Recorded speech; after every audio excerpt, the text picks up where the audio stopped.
It's good to see you this evening. Very warm welcome. Let me introduce our very special speaker, Dr. Ma. Dr. Li Ma Mary grew up in China's atheistic education system. She obtained a master's degree in sociology from the University of Oxford, 2003, then a PhD in sociology from Cornell University, 2010. Mary experienced a deep conversion into the Christian faith while in New York when writing up a dissertation on China's internal migration and urban inequality. Since then, her academic interests broadened to include theology, missiology, and church history while teaching sociology at a top university in Shanghai.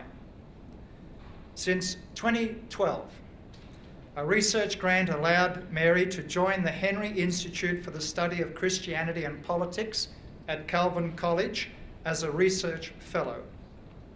Her first book on Chinese Christianity, Surviving the State, Remaking the Church, a sociological portrait of Christians in mainland China, was published last December, was an instant success.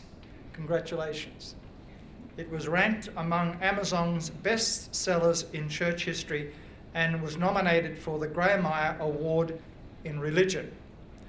Her forthcoming book this summer will be The Chinese Exodus, a theology of migration, urbanization, and alienation in contemporary China.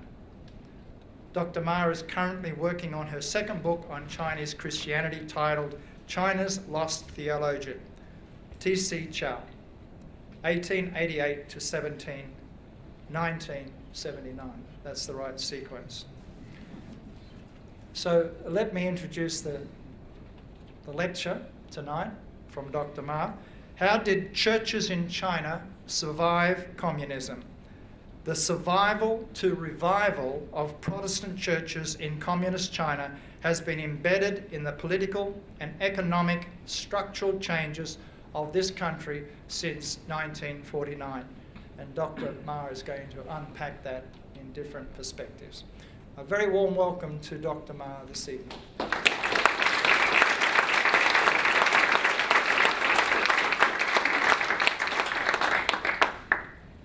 Thank you for being here, and thank you for the warm welcomes, and I'm so glad to share with you this topic tonight.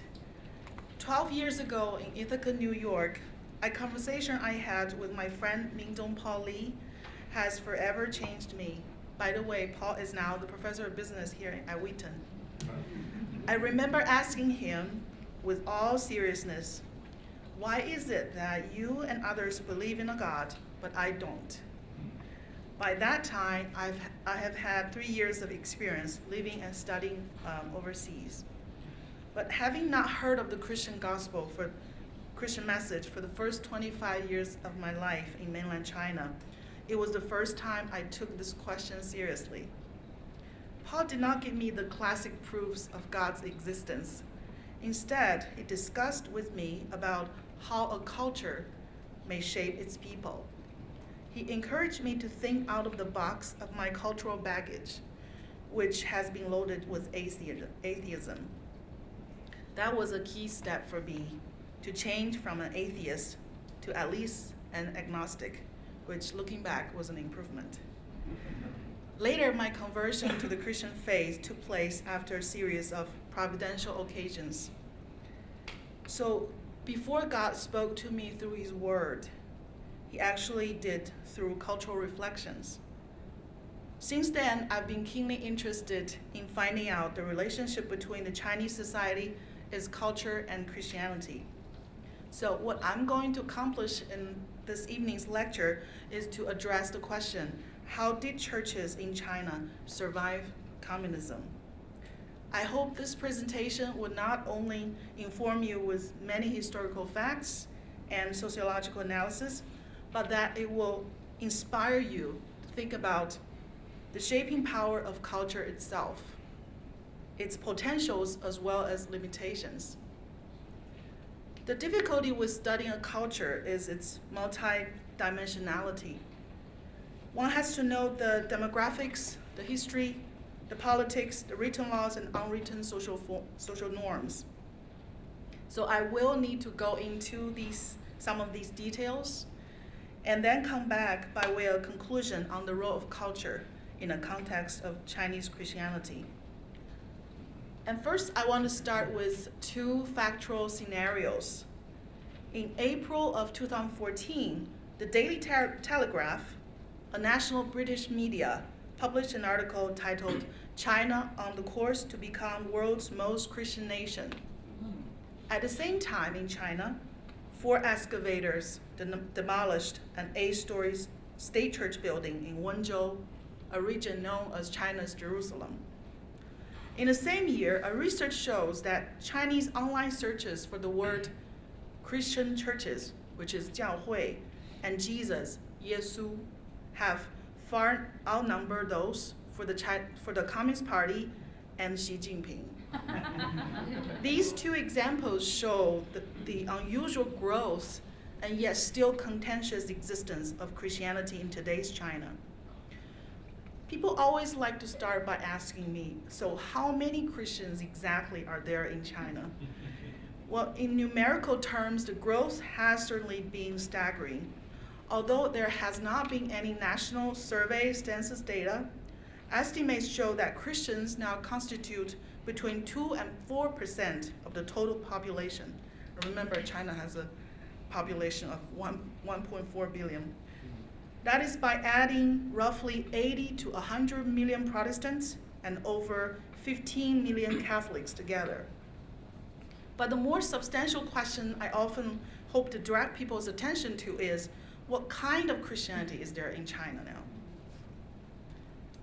And this photo is the cover image of my book. As you can see, it has a statue of Mao, a cross on a conspicuous state church, and actually, if you can't see it, there is a casino and a science museum in the background too. I like this photo because it neatly captures the key cultural elements of today's China. It's official communism, Christianity, consumerism, and technology. In today's China, churches live in the cultural milieu of not just revived communist nationalist sentiments, but also a consumeristic urbanism and the convenience and noises provided by social media and technology. To Christians in mainland China, their loves, fears, and desires are not unaffected by these cultural parameters, particularly with the political ideology of communism. The coexistence of these two cultural components, which is communism and Christianity, had a complicated history as China encountered modernity. Since the violence of the Boxers' Rebellion in 1900, Protestant missionaries arrived in China searching for a more strategic approach for mission. Unlike a previous generation of missionaries who just preached and handed out tracts, this new generation were entrepreneurial in using modern experimental methods and business models to expand mission through education institutions. This growth in educational mission was an acknowledged anomaly in world mission history. Here are some estimates in the early 20s. For example, in the area of higher education, American missionary societies alone founded 13 Christian colleges, including this one, Yale in China. At the time, China itself only had 2 public universities. At the same time, there is a market of ideas in China due to thanks to missionaries' translation of Enlightenment literature and the spread of the printing press. Different streams of thought competed for allegiance among educated Chinese. These include traditional Confucianism, secular Enlightenment liberalism, Protestant Christianity, and Bolshevik communism. In the same time, prolonged warfare, both domestic and international, radicalized nationalistic sentiments for China's independence. This made communism a more appealing ideology. Communist mobilizations gained wider ground even within Christian colleges. For example, in 1918, Yale in China's Hunan campus once appointed a young man as the editor of its Chinese journal, the New Hunan. Can you guess who it was? That's right. This is Yale News in 1978. His name was Mao Zedong. The mission rented space for 25-year-old Mao to run a bookshop. Using this space, Mao opened up more stores, each of which sold communist literature. This was not an isolated case, because later many core members of the YMCA joined Mao in Yan'an and became propaganda cadres. Also in the 1920s, the indigenous church grew under the leadership of some pietistic and fundamentalist leaders who are considered as the patriarchs of the Chinese church. By the 50s, when China was under communist rule, this trend of rapid church growth was soon reversed. Hostile campaigns not only forced foreign missionaries to retreat, but indigenous leaders were also imprisoned. So I divide the following decades into 4 phases.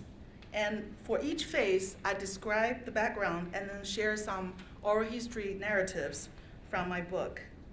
The 4 phases are militant communism from 50s to 70s, pragmatic communism from 80s to 90s, developmental communism from 90s to 2008, and Wheaton communism since 2008. From the 50s to 70s, a form of militant communism launched a total war on Christianity.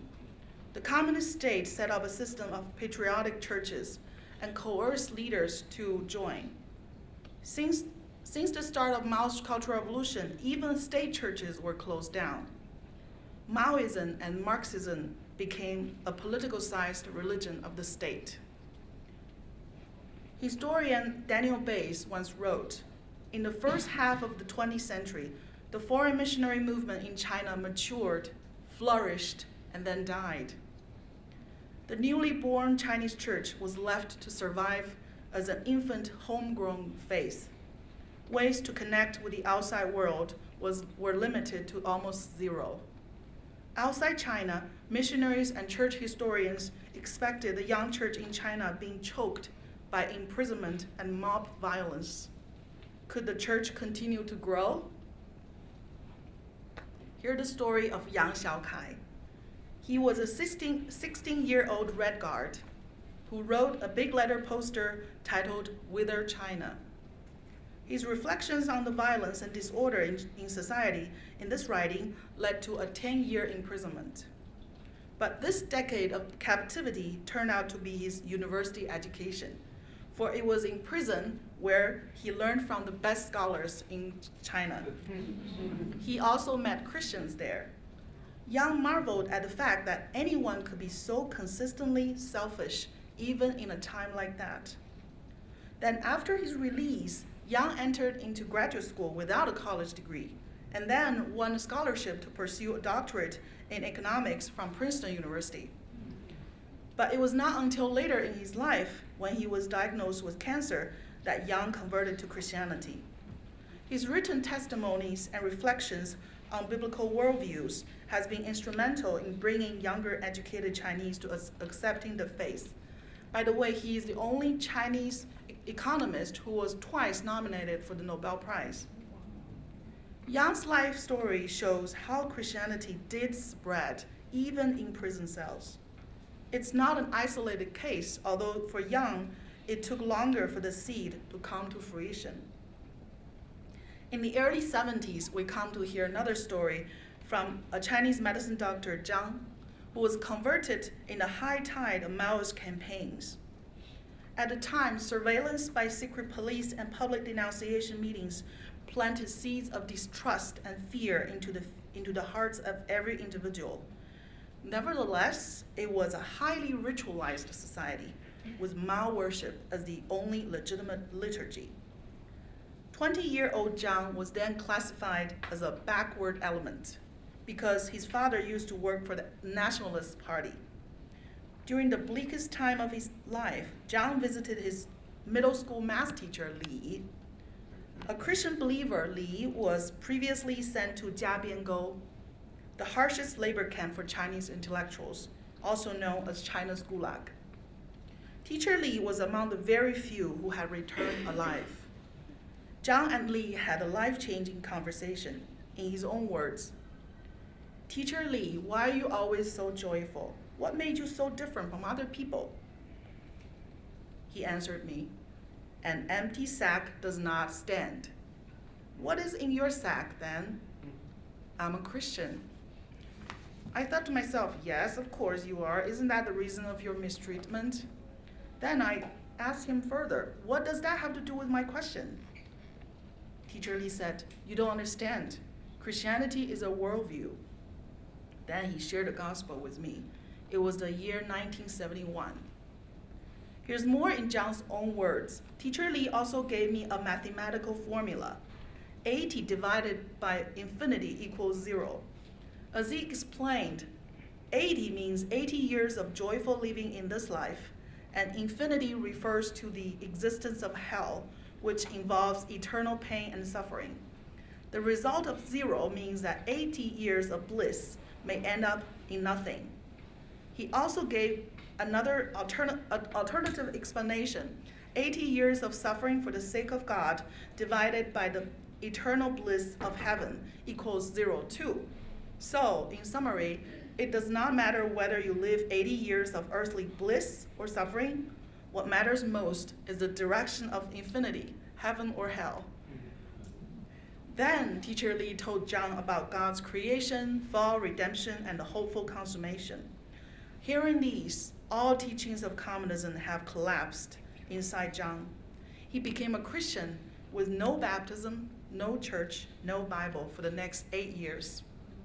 By the way, Bibles were only available through smuggling from abroad, and its legal publishing took place after 1986. Prayer was Zhang's only lifeline. By the time when I interviewed him, Zhang was in his 60s, leading a house church. In the 80s and 90s, a more pragmatic form of communism assisted China's transition from a centrally planned economy to an opening up society. Church leaders were released from prisons, and foreign missionaries re-entered on tourist or business visas. Home gathering groups, like the picture on the image on the right, mushroomed across the country. By then, the socialist danwei system, which places individuals into rigid work units with public housing, also prohibited larger scale of assembly beyond these home gathering groups. So church sizes during these 2 decades were small, like around a dozen members. State surveillance, political evictions, and irregular short-term missionary work helped bring about a generation of Chinese converts who embraced a new Christian identity but were also cut off from continued mentorship. They were a generation of spiritual orphans left to grow up by themselves. Many have walked a lonely and truncated spiritual journey led by different mentors that came along the way. Before 1987, Bibles were strictly banned in China. Families that owned one copy would share it with other believers or copy some portions for memorization. Sometimes a church group would need to borrow the only Bible from another village for their entire neighborhood to use. They did this with great caution. I heard a testimony of a shared copy of the Bible being passed around during a secret home gathering, and many kissed it and shed tears on the red fringes of the Bible, the pages. Before church networks become more visible and teachings widely available, these new converts mainly fed on bits and pieces of the Bible that they could obtain. By then, Zhang, who was a young man, had been working as a Chinese medical doctor, but his unbelieving wife had reported his religious identity to the Communist Party committee of the hospital where he worked in. With tension in his home and workplace, Zhang longed for fellowship, and he found a small group of home gathering Christians led by a pastor who was recently released from prison. This was 8 years after his conversion. In an age of food scarcity and trust scarcity, John was deeply touched by the love of these Christians. Here are his words. It was a spiritual home where I heard many good testimonies. I still remember one of them. A believer's family became a target to be humiliated and denounced during the Cultural Revolution. They took a young woman up on the stage and asked her mother-in-law to sit and watch her from the front row. This old woman held up her face with a smile and looked at her daughter-in-law. She later said, I was praying and did not feel embarrassed, for my daughter-in-law was suffering persecution for the Lord's sake. It was an honorable thing. That story was such a faith boost for me. I also remembered an Uncle Long who treated me with such love. He had many children, so they were just making ends meet. Once he noticed that I was wearing a worn-out pair of shoes. He started saving money and bought me a pair of leather shoes. He gave them to me saying that I could wear them to evangelize more people. You have to know that at the time, those shoes cost 15 yuan, which was roughly a month's wage. It was too precious a gift to me, and so I ended up giving them as an offering to the church. By the late 90s, the growing market economy has created new space for urban evangelism. For example, on college campuses, mission organizations such as Navigators and Campus Crusade for Christ send their young mission workers to reach out Chinese college students in their college cafeterias. Short-term missionaries also reached out to urban residents in chain stores such as McDonald's and Starbucks. In both kinds of locations, Bible studies and discipleship training took place. These locations provide a noisy yet publicly sheltered space for religious training and conversations to go undetected by the government. But these individual evangelistic efforts tend to be random, informal, and inconsistent, so it is hard for them to maintain a long-term mentoring relationship. When communicating about Christian matters using emails, text messages, or even in daily conversations, these new mission groups tend to use code language to avoid the watchful eyes of authorities. So when these new converts became leaders for other even newer believers, they're like 5-year-olds trying to raise 1-year-olds. They often lacked what is needed in mature biblical understanding and accountable leadership. Here's the story of Bao. He accepted the Christian faith through a campus ministry. After graduation, he became a full-time minister. With the passing of time, Bao started to notice some problems in his own Christian life. Some believers of his cohort initially showed a strong zeal for their newfound faith, but after graduation, they stopped professing it. Some were even publicly testifying against the faith. In his own life, Bao also noticed that his realistic struggles were not renewed by the faith he initially embraced. Or in other words, the gospel message he was first introduced to seemed too superficial to counter real-life challenges. After 8 years, his Bible knowledge did not grow much beyond the New Testament, because most foreign missionary workers focus on these relatively easier books when teaching new converts. Once these new converts enter the workplace, life seems compartmentalized into sections that are Christian and those that are not. They have not been taught to look at the world with a holistic Christian worldview. Such a lifestyle is easy to maintain in college, where life in general is more idealistic and simple. However, after graduation, these new converts are plucked from fellowship groups but are not regularly congregating with fellow believers. As a result, many lose their faith at later stages of life. This narrative also reveals a less noticed fact.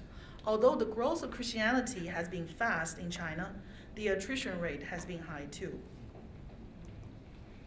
Since the early 2000s, when private property rights were rewritten into the Chinese constitution, and with the booming housing market, more public space opened up for churches to rent or own. Being able to acquire properties enabled churches to expand. On an observational level, urban churches, which gather in residential apartments like the image on the left, normally grew from a dozen to 200 members in just 3 to 4 years. These churches are showing some collective identities too. Compared to the 90s, when many urban churches were named after their founders, like Auntie Wang's or Uncle Joe's, in the early 2000s, urban Christian groups are taking on names that help them form a collective identity, such as Livingstone Church, Streamside Church, etc. With the growth of urban churches, the demand for pastoral resources is rising too. Churches not only need to reach out to college students and urban professionals and care for the homeless, they also face the need to pastor the urban elite group, which I call specialized professionals. Here is a personal narrative. Wang is the president of a top state art academy. He holds international exhibits regularly and is considered a leading oil painting artist in China. Since Wang and a few artists in his academy became Christians, they started a home gathering group with a lay minister teaching them the Bible. But over the years, this minister's pietist and mission-centered theology began to downplay the meaningfulness of art. When this house church gradually expanded to include neighboring residents, the group of artists who first helped start the church felt marginalized. There were a few times when the minister even preached from the pulpit that art is meaningless and secular, if not satanic, while the whole world is waiting to be saved. Gradually, many artists stopped attending, including Wang himself. They struggled with the meaning of their profession and its relationship to God's kingdom. Self-doubts and frustration even dragged a few into a withered stage of artistic creation and emotional depression. Still desiring comfort from God's word, Wang sometimes went unnoticed to attend the communion at a nearby state church.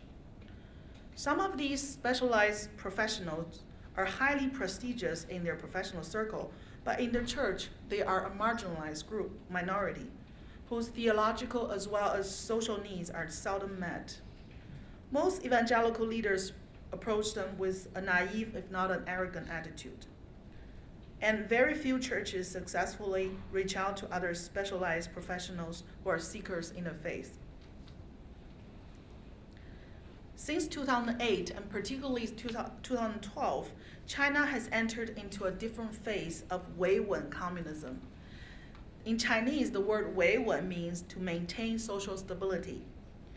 In an age of increased rights awareness and rising social inequality, the Chinese state adopted more strategies, quote, to harmonize the society, such as internet censorship and crackdowns on associationism. Before the Beijing Olympics in 2008, the government did show a gesture of further opening up, but things afterwards deteriorated. The Chinese regime reversed to a stronger nationalism with Maoist nostalgia. How do churches respond to this new tide of nationalism? The universality of the Christian church, to some degree, serves to dampen the effects of such nationalistic propaganda. After all, the Christians are also embracing a range of pluralistic identities. But meanwhile, differential access to censored information has divided the Chinese. Take the rural-urban digital gap, for example. Urban residents, on the whole, have a higher chance of accessing censored information on the internet. Their understanding of China can differ greatly from rural residents who mainly relied on state media. So even Christians in China are not completely immune to nationalistic sentiments.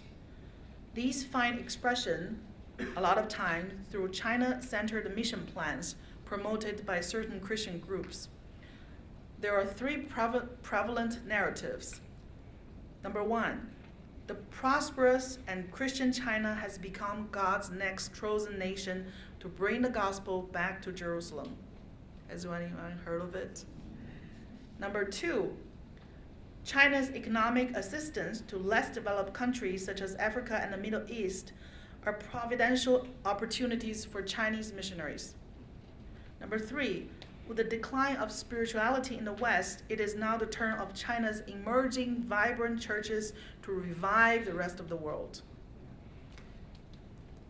One example is the change in the Chinese indigenous hymn writer, Xiao Kai. She enjoys a reputation among the Chinese like Fanny Crosby in the English-speaking world. Many of her hymns are also being sung in churches here in the States. The amazing thing about this hymn writer is that she only had an 8th grade education in rural Henan and never learned music. She recorded hymns with a portable recorder, and later professional musicians wrote out the notes. So far, a collection of Canaan hymns has over 1,500 hymns written by her or sung by her. And this one was actually my favorite on the right.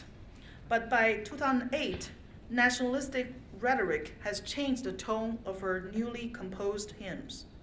What used to be deeply devotional in the midst of suffering for the faith and obscurity began to take on a pride in China's greatness.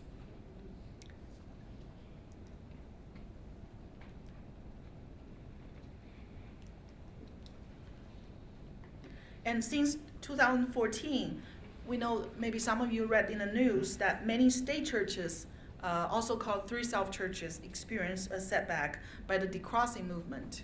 Over 1,700 crosses in Wenzhou were removed by the local authorities. Then, in subsequent years, there were a few anti-Christmas campaigns too. Still, these need to be placed back into the nation's broader movements, such as the Urban Renewal Project, Nationalism, and Anti-Associationism. For example, since the late 90s, the rate of forced evictions and demolitions has grown significantly, as city and county level governments have increasingly come to rely on land sales as an important source of revenue. A research shows that in 2010, land sales accounted for 17% of local government income. So local governments have high incentives to push for demolition campaigns in its urban renewal projects. And since 2016, the country also saw a chill in NGO associationism, along with the suppression of journalists and lawyer groups. To sum up, I hope to conclude by summarizing 3 points about Christianity's embedded growth in China's social and cultural changes. This graph, the red line, kind of is an estimated growth trend I drew myself. It's not the accurate projection, but it kind of shows you like the points when major changes happen that affects the fluctuation of growth. 3 points I will make about Christianity's embedded growth in China's social and cultural change. Point 1, the growth of Protestant churches in Communist China has been embedded in the nation's political, cultural, and socio-economic changes, including economic liberalization, urban renewal campaigns, and more recently, political anti-associationism. Point 2, with economic liberalization, churches have gained more space, social space, and the persecution narrative alone can be an overgeneralization. Now, religious freedom in the Chinese context takes on threefold meanings. Level 1, whether or not individuals can choose their religious beliefs. Level 2, whether or not they can assemble and practice their beliefs. For these 2 levels, there is freedom. Only people working in the public sector, like government officials and professors teaching in public universities, may be pressured to forsake their faith. Level 3, whether or not they can form large networks of assembly. This is becoming difficult. For now, the new wave of government intervention is largely about dismissing large networks of assembly. I think this is, sometimes I get asked by media people, what do I think about Western representation of Christianity in China in the media? I think Western Christian media seeks out a persecution narrative eagerly, with a tone of triumphalism. But I think as Christians, we need a more complicated and thoughtful and truthful understanding of how culture affects the expression of faith among Christians in China. Point 3 of my summary, Christians are a censored presence in China. The numerical growth in observation and the censored representation creates a paradoxical reality. But meanwhile, the internet and cyberspace has increasingly become a major arena for the voices of Christians to be heard. So there is a growing, what I call mediated publicness of Chinese Christianity, which will be my next book. The challenges posed by a technological age for the church is quite similar too. East and West, similar here and China. The internet and its commercial culture seems to offer so many opportunities for Christians to, quote, influence the culture for Christ. But Chinese Christians' understanding of this cultural mandate can be subtly changed into a civilization pursuit at the expense of authenticity. I have more slides. I should have placed this.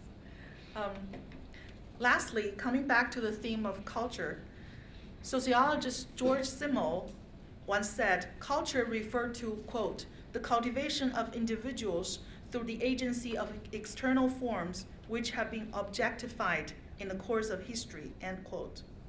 It is a composite milieu of circumstantial parameters, including symbols, languages, values, beliefs, norms, behavioral patterns, artifacts, and social institutions that together shape a people's way of life. Christianity in China is a subculture with its distinct history, languages, symbols, and situational understandings that intersects with the broader Chinese culture and communist ideology.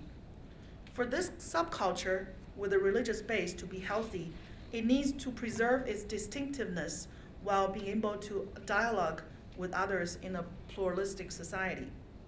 Because of the past decades of suppression, some urban churches now have a desire to break through socio-political marginality. But when they seek to do things through technological means, such as the internet and social media, the virtual world presents more challenges to the authenticity of their faith. So as a conclusion, I think to address the question I posed in the beginning for this lecture, churches in China have survived the harshest eras of communism through pressing on with the faith. But it remains a challenge for Chinese churches to survive its nationalistic pride, social apathy in an urbanizing society, and the cultural pluralism in an era of social media. Thank you.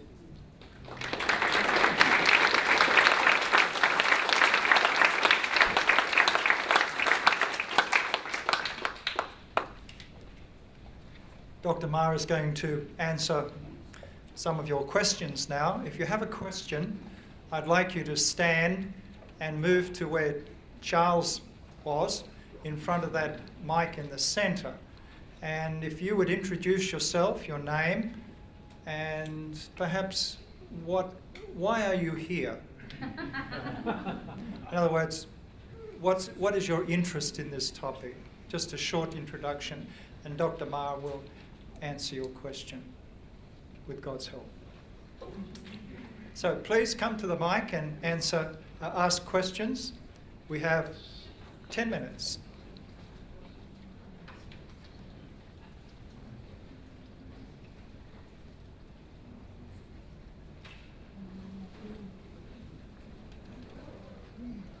Scott Moreau has a question.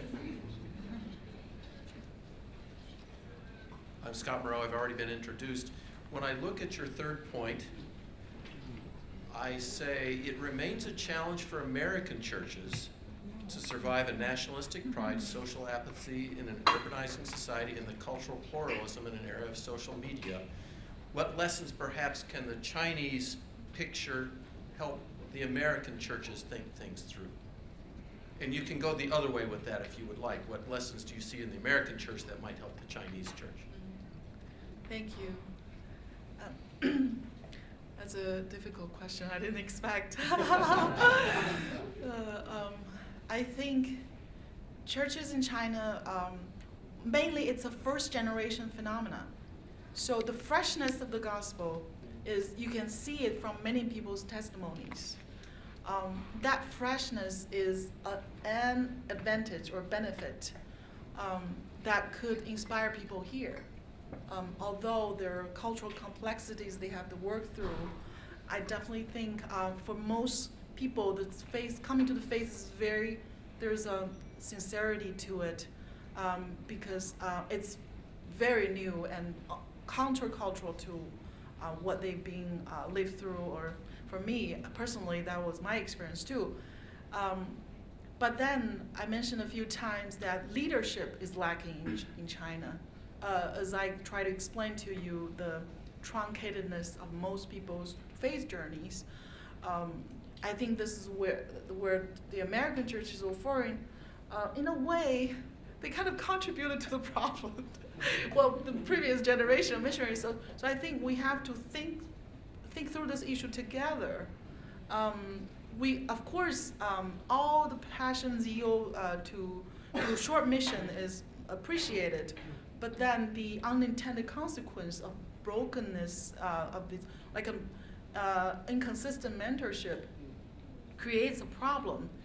And because I think a mentorship as walking alongside of someone for a certain long period of time, and that'll produce transformative changes. I think churches in China didn't have that in the beginning. That shaped one generation of leaders, and they have their almost like inborn defects, or they could not conquer by themselves. So leadership training, the right kind of leadership training is needed, so that newer generation or newer converts can be accompanied by accountable leadership when they come to the faith.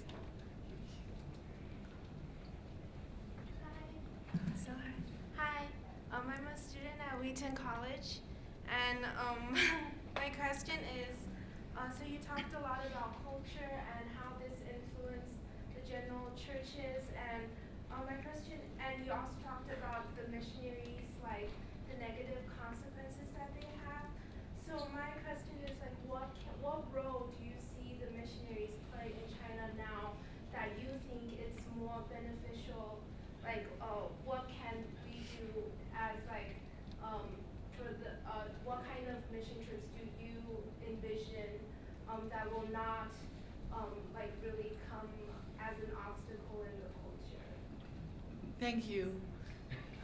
Thank you for the question. So the question is, what kind of missionary leadership do I expect to see in China right now?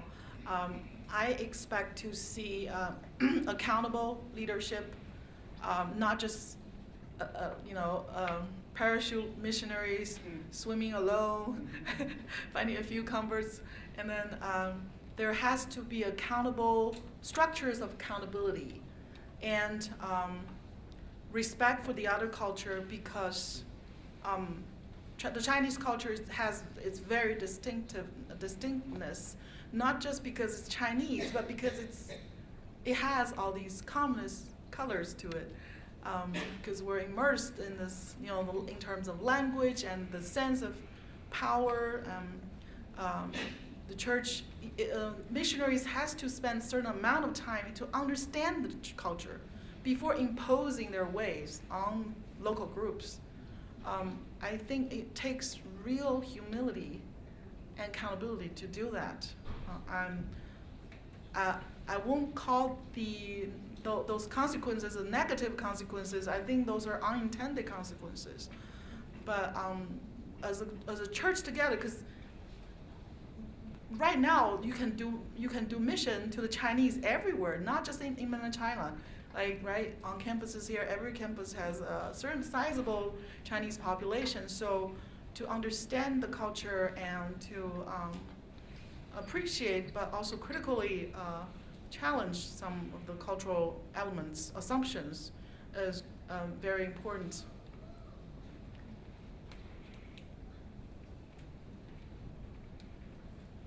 My name is Dick Norton. I live near the college here. I have a friend who does a great deal of work in China with the churches and training and so forth. He's very pro-state church organization because he feels there's more freedom there to learn and to advance and so forth. And I just want your perspective on that. If I were a Christian in China, a new Christian in China, where would you suggest that I find my fellowship? In a state church or in a house church? Thank you. That's the second question for this evening. Difficult question. I tend not to say generalized statements, but I have a chapter devoted to describing how blurry the line has become. It really varies from region to region. Take Wenzhou, for example. Actually, many churches that the crosses were taken down, they are state churches, but they started by home gathering groups. Because in that city, Christian entrepreneurs had the resources to start these groups. So the line is very blurry there. But in Beijing and Shanghai, so these two groups are quite antagonistic towards each other. So I've interviewed a pastor who serves in a state church, but he tends to direct new converts to home gathering groups near whoever, like the neighborhoods. Yeah, he's like the gathering hub of information where to go. So they do cross exchange resources, and but it really depends on the region. If I knew a region, like you have to know the state of affairs in the house churches, and then yeah, it's too hard to generalize. But I think you need local knowledge with by discernment, find some mature leaders, and then ask their opinions. Yeah, sorry about that. I don't know if I answered that. My name is Sia. I'm a student in Wheaton College, and I have two questions, kind of similar, but the first one is, what would you suggest or conclude as the attitude of the Chinese government or communism towards Christian scholars or scholars who study Chinese Christianity? And second, what are some of the challenges that you face as a sociologist who conduct research on Christianity in China? Thank you. So the government towards scholars who does research about Chinese Christianity, there used to be a golden window of opportunities. I would think also around the time when urban churches were growing in the early 2000s. Yeah, and then I think by the time 2012, that window of opportunity has shrunk, unfortunately. And my personal experience is that when I got the grant to study this, my university just frowned on me, looking at me like, "What are you doing studying about house churches?" But they didn't forbid me from doing it. But I learned that 2 years later, no, it was not possible. Even when you get funding from not other sources. So, and I heard from another leading sociologist in the China Academy of Social Sciences that she told me in tears that she's much senior, and she was supervising all these dissertation committees of religious studies doctoral students in China. So there are many of them now. They want to do religious studies. Just the topic and the field is kind of expanding. But then, in the year that she was supervising, many of them, the tone they wrote their dissertations was mainly to control and constrain and minimize religion. So she felt it was a reverse trend. Those are the observations I had. I think especially with religious studies field. Yeah. Hi, good evening, Dr. Ma. My name is Danny. I'm from Shanghai, China, and thank you so much for coming here tonight. Regarding the topic of church and state, what is or should be the Christian worldview on the political discourse on the Chinese future? And is there a political system that you foresee can allow the church and CCP survive in the symbiosis? Thank you. Thank you. This is the most difficult question I have tonight. I'm not sure I can answer that. Totally beyond my reach. A political system that could accommodate both of them. Well, I do believe as a Christian that there's no political system that Christians cannot live in, because just because all systems that have happened are ordained by God. God's providence through even secular leaders, that I believe. And unfortunately, there are some social systems like communist or socialist systems that are more hostile, but they have coexisted for a long time. The fact is, but this question makes me think about the thread that I only mentioned, the civilization pursuit among Chinese Christians. There is a tendency of some Christian leaders who have this Constantine complex. They hope that political leaders could come to Christ and then they could reverse the system. I'm not very convinced by that because you know what happened in history, right? So I don't know if I've answered the question, but I don't tend to put things in absolute terms because this has to do with much theological discussion. I think I cannot do here this evening. Thank you. Hi, I'm Thomas. I'm a Wheaton student as well. I'm wondering that I have two questions. So the political situation has changed a lot in these past 2 or 3 years in China, and it seems like there's a new trend of persecution. What kind of communism do you think it is or will be in the future 10 years? And also, in terms of special administrative regions like Hong Kong, where we're seeing more influence from China, how do you feel that will affect the situation there? Thank you. Thank you. With the first question, if I were to categorize the phase, I would still put it under Wheaton communism. I couldn't think of another term to describe it, except using the Chinese term. We see almost like a comeback of communist ideology, but it's very different from the 50s. Think about China's economic integration into the whole world economy. Communist ideology itself,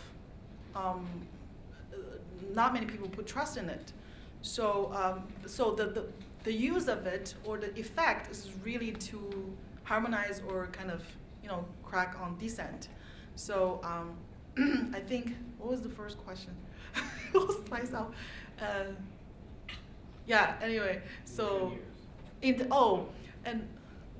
as a sociologist, I don't project. I don't make projections. I'm not economist. I want to explain what things that have happened. So we have the facts to gather, and I don't make prophecies. And then the world is changing. Even here, can you project the future for America? We can't. So thank you. I wanted to ask, my name is Paul Condrell. I'm also a neighbor. I also wanted to ask that red line that you drew, if you could draw that into the future, although you're not having to project political trends, but are you bullish on the church in China for the next 20 or 30 years? I'm pretty confident the church will keep growing because I believe the private economy, before its total collapse, or I think the economy itself provided opportunities, structures of opportunities for people to gather, assemble, and pass on information, share. So I'm not very pessimistic about things reversing back to the 50s. And as I showed, even if that happens, the gospel can still be spread in prison cells. Thank you. Let's thank Dr.